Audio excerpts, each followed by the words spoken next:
Será que existe alguma chance de Richard Rios voltar para o Flamengo? Tem mercado, bastidores e mais. Fala aí pessoal, sou Jorge Nicola, bem-vindos a mais um vídeo do canal, sempre bom ter vocês por aqui. Sem perder tempo, pedir para deixar like, se inscrever no canal e ativar as notificações. Qual a chance de o Flamengo repatriar Richard Rios? Talvez você não se lembre, mas o colombiano que fez sucesso com a camisa do Palmeiras, foi vendido para o Benfica e vai jogar a Copa do Mundo pelo seu país, foi atleta do Flamengo.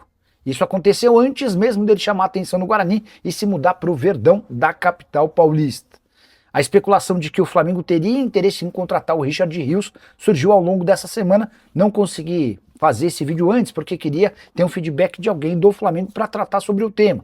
E o que eu ouvi é que há uma série de outras prioridades no Flamengo antes da contratação de um volante. Leonardo Jardim tem batido na tecla sobre a necessidade da contratação de um meio atacante, alguém que jogue ao lado ou no lugar do Arrascaeta. Há um entendimento antigo de que o Flamengo precisa de um centroavante e também de um ponta. A contratação de um zagueiro não está descartada, isso sem falar em laterais. Portanto, diante de todo esse cenário, imaginar a contratação de um volante por agora é meio que distante, a menos que seja o Danilo. Esse é um velho sonho do Flamengo, embora a negociação com o Botafogo seja das mais complicadas. Só para lembrar que o Benfica havia pago 27 milhões de euros para tirar o Richard Rios do Palmeiras. Início de adaptação ao futebol português mais complicado, ele demora a se entrosar, chega a ser criticado por torcedores, mas termina a temporada em alta. 45 jogos, 8 gols e mais 6 assistências. Nos últimos 3 jogos foram 3 gols e 1 assistência. Duvido que o Benfica, ainda que o Flamengo quisesse, não é o caso, mas ainda que o Flamengo quisesse, eu duvido que o Benfica toparia negociar o atleta com prejuízo. O Benfica costuma comprar jogadores para vendê-los ainda mais caro e vai aguardar por uma oferta de 45, 50, 60 milhões de euros do futebol europeu. O Anderson Carvalho: Nicola, melhor presidente, BAP ou Landim? Anderson, eu acho que a gente precisa ver mais do BAP para entender ao certo onde é que ele pode chegar. A passagem do Landim pelo Flamengo, para mim, foi bastante interessante, tá bom? Luiz Henrique no Flamengo é possível? A pergunta é do Buriximã. Difícil, bem difícil. Há um trunfo para o Flamengo. O Luiz Henrique só pode ser negociado estando na Rússia com clubes não europeus, tá? O Zenit não pode, por exemplo, vender para a Alemanha, para a Itália, para a França. Continua havendo, vocês vão lembrar aquele veto da União Europeia aos países, à Rússia, eu ia falar aos clubes e a grandes empresas russas, tá? Então, a verdade é que o Zenit se coloca numa situação meio complicada, de só poder fazer negócio com times da Arábia Saudita, da China, do Brasil. Os clubes brasileiros com uma enorme capacidade financeira têm salvado as contas do Zenit. É só lembrar que o Cruzeiro vai investir cerca de 30 milhões de euros no Gerson, tá? Mas sobre o Luiz Henrique em si, a pedida do Zenit hoje gira na casa dos 40 milhões de euros. E não é desespero dos caras, os caras têm muita grana. Se não vier proposta boa, eles ficam com um jogador, como por exemplo já aconteceu com o Wendel em várias janelas de transferência, ou o Claudinho, que teve para voltar para vários clubes do Brasil, mas nunca fechou com ninguém. Você tem alguma notícia sobre Davi Romero, o novo atacante que o Flamengo quer contratar e já fez proposta? Cara, esse cara havia sido, no futebol argentino, eu lembro de ter visto esse nome algum tempo atrás, quer ver, ó? Tigre, né? 23 anos de idade, é verdade, eu não lembro quem publicou, mas disse que a negociação estava avançada. Vamos mandar uma mensagem pro Boto? Boto.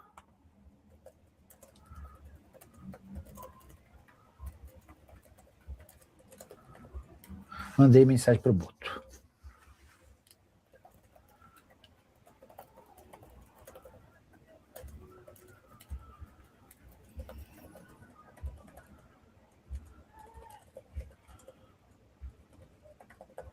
Conversando agora com uma pessoa do Grêmio, ver se a gente traz mais atualizações para vocês, tá bom? O Paulo Silva, no que é essa troca? Bora explicar o que é essa troca. Craque Neto, meu amigo Craque Neto, gosto muito dele, contou em seu programa na Band que Corinthians e Flamengo discutem a possibilidade de uma troca envolvendo Everton Cebolinha e Breno Bidon, tá? Tem algumas particularidades nesse negócio.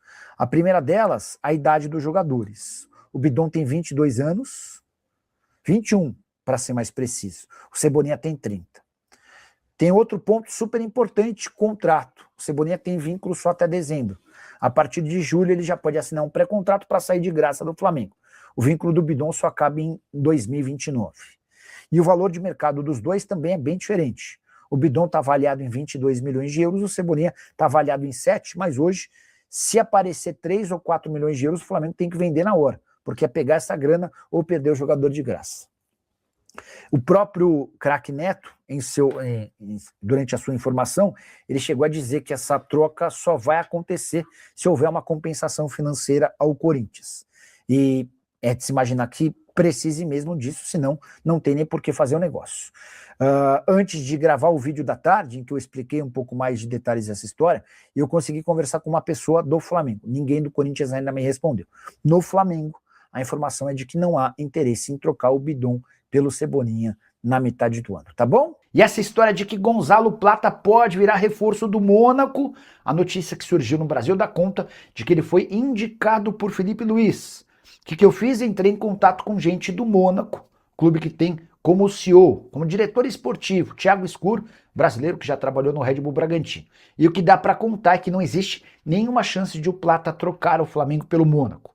O Mônaco conhece de perto o histórico do Plata, até porque, enquanto executivo de futebol do Red Bull Bragantino, o Thiago Escuro chegou a cogitar a contratação do equatoriano e foi levantar informações e recebeu um relatório de que nos tempos de Valladolid ele já era habitual da noite, aquele cara com pouco profissionalismo, muito pouco compenetrado, basicamente o que a gente tem assistido no Flamengo. Muito talentoso dentro de campo, mas um enorme bomba-relógio extra-campo. Diante desse cenário, está descartada a chance de o Plata virar reforço do Mônaco na metade do ano, uma especulação a menos envolvendo atletas do rubro-negro. Deixa eu aproveitar esse momento para contar também um outro bastidor. Nos últimos dias, até porque era alvo do Leverkusen, o Felipe Luiz passou a ser alvo de uma especulação dando conta de que o Mônaco precisaria pagar uma multa de quase 140 mil reais por partida, toda vez que tivesse o Felipe Luiz como técnico. Isso porque ele não tem a licença UEFA Pro. Chequei com o pessoal do Mônaco e dá para assegurar que não haverá pagamento de multa alguma. Nesse primeiro momento, o Mônaco tenta convencer a UEFA de que as licenças do Felipe Luiz já são suficientes. Caso não seja aprovado, a tendência é que um dos auxiliares do Felipe Luiz assine como técnico a súmula para que não exista a necessidade de pagamento de multa alguma. Quais são os clubes brasileiros interessados em Everton Cebolinha? Vale a lembrança de que o Flamengo vai ter a última chance de vendê-lo para tentar recuperar parte do dinheiro investido na janela de julho. E hoje, Corinthians, Palmeiras, Cruzeiro, Grêmio e até o Internacional são partes interessadas no atacante de 30 anos de idade. O contrato do Cebolinha com o Flamengo se encerra em 31 de dezembro e a renovação de contrato está completamente descartada. Ou seja, ou o Flamengo vende em julho, ou assiste o jogador assinar um pré-contrato com qualquer clube do Brasil ou do exterior para se mudar de graça a partir de 1º de janeiro de 2027. E aqui vem o grande ponto. O Flamengo, quando o comprou do Benfica, gastou 13 milhões e meio de euros. Na virada de 2025 para 2026, houve a necessidade de indenizar o Benfica em mais 1,5 milhão de euros. Isso estava previsto no contrato. Se o Flamengo não vendesse o Cebolinha até o último ano de contrato, haveria necessidade dessa indenização. Ou seja, o pacote Cebolinha, excluindo os salários, custou ao Flamengo 15 milhões de euros. O fato de estar muito perto do fim do contrato não permite que o rubro-negro sonhe com uma transferência alta. 3, 4, no máximo 5 milhões de euros cairiam do céu para o Flamengo. Mas, pro Cebolinha é mais negócio. E esperar até dezembro ainda que ele continue como reserva para sair do Flamengo de graça. E aí, em vez dessa compensação de até 5 milhões de euros ser paga ao Flamengo, quem recebe toda essa grana diluída, como luvas, ao longo de um novo contrato é o próprio jogador. Cebolinha, que soma 22 jogos, 3 gols e uma assistência na atual temporada. Fez apenas 9 partidas no Brasileirão, o que permitiria que ele atuasse por um outro time da Série A. Dá para dizer que o Corinthians e o Cruzeiro são dois grandes interessados no jogador, mas a gente deve ter a definição sobre o futuro do atleta um pouco mais para frente. Cebolinha, que já chegou a jogar e bem pela seleção brasileira, com 25 jogos e 3 gols marcados, caberia no seu clube do coração. Já uso o espaço para comentário para registrar o que você pensa sobre o atacante de 30 anos de idade, revelado no Grêmio e que no Flamengo nunca conseguiu ser protagonista. E qual o jogador do Flamengo que o Milan está interessado? A nova especulação dá conta de que... Peraí. porque, peraí, que eu quero falar sobre o Orreda e também sobre... O Orreda é um meia atacante argentino que joga no Orlando City e passou a ser especulado como possível reforço do Flamengo. Eu mandei mensagem para o Ricardo Moreira, que é o executivo do Orlando City, ele respondeu que não há nada, tá? Sobre essa história de Milan. Tava só tentando confirmar se é o Everton Araújo. Quer ver? Porque o Everton Araújo, que... é isso mesmo. O Vene Casagrande contou que um scout do Milan foi ao Maracanã no último sábado para ver o Everton Araújo. O Flamengo venceu o Coritiba por 3-0 e com a lesão do Pulgar, parece ser um cara que não vai ficar mais muito tempo no clube não, tá? Tem muita gente de olho, tem muita gente conversando, e o Fla, como quase todos os clubes do Brasil, precisa de venda de atletas. Fala rapaziada boa, beleza? Chegamos aqui com mais um giro de notícias exclusivo e atualizado do maior clube do Brasil, né? Então já peço desde já seu like, se inscreva no nosso canal e ative o sino das notificações para ficar sempre atualizado quando tiver novos vídeos por aqui. Então muito obrigado a todos que estão assistindo no nosso canal, muito obrigado mesmo de verdade. A gente vai encerrando nossa edição. Um grande abraço e até o próximo vídeo. Tchau, tchau.